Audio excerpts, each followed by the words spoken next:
एक बात कहूँ, शांत बने रहो जब तक तुम्हारा सही वक्त नहीं आ जाता। मैं हूँ राकेश कुमार और आपका मेरे इस चैनल राकेश स्पीकर पर स्वागत है। आज हम फिर से एक नए विषय के साथ आपके सामने प्रस्तुत हैं और आज का वह विषय है प्रकृति का नियम। चलिए आपका समय ज़्यादा ना लेते हुए वीडियो को स्टार्ट करते हैं कि विकट परिस्थितियों का सामना करने की हमारी एक क्षमता होती है। ऐसी स्थिति में कुछ व्यक्ति बहुत जल्द ही निराशा होने लगते हैं तो कुछ लोग इसे ईश्वर की मर्जी या नियति की गति मान लेते हैं। जो लोग ऐसी परिस्थितियों में अपना धैर्य खो देते हैं सबसे अधिक संकट में वही फंसते हैं। अधीर होकर वे ईश्वर की सत्ता पर ही सवाल उठाने लगते हैं कि यह जीवन क्यों दिया और दिया तो उसमें दुख के इतने थोपे क्यों, दुख दिए तो सुख का निवारण क्यों नहीं हो रहा है। जबकि हमें यह स्मरण रखना चाहिए, यदि इस प्रकृति ने हमें जन्म दिया है तो इस नाते हम सभी उनकी संतान हैं। कोई अपनी संतान से कैसे विमुख हो सकता है।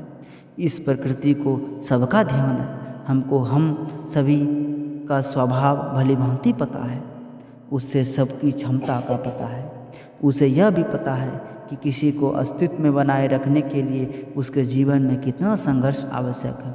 अन्यथा व्यक्तिगत स्वभाव या प्रकृति के अनुसार अस्तित्व में बने रहने के लिए जरूरी क्षमताएं विकसित नहीं हो पाएंगी। ठीक वैसे ही जैसे एक तितली, अगर तितली के लिए चुनौतीपूर्ण क्षण किसी भी प्रकार आसान हो जाए तो तत्कालिक तौर पर तो वह उसके लिए बेहतर है, लेकिन उसके बाद की बड़ी चुनौती वह सह नहीं पाती है। ओशो कहते हैं, अगर बहुत सुरक्षा मिले और कोई संघर्ष ना हो तो रीढ़ टूट जाती है। रीढ़ बनती ही संघर्ष में है। तुम जितना संघर्ष करते हो उतने ही तुम्हारी रीढ़ मजबूत होती है। इसलिए हमें प्रकृति के नियम पर भरोसा रखना होगा। हमें ईश्वर पर भरोसा रखना होगा। वह बस यही चाहते हैं कि हमारा जन्म जिस उद्देश्य के लिए हुआ है हम उस उद्देश्य को पूरा करने के लिए पूर्ण रूप से तैयार हो जाए। हमेशा यह याद रखिए कि जिसके जीवन में भूतपूर्व संघर्ष आया है वही वो भूतपूर्व सफलता के योग्य भी बन सका है।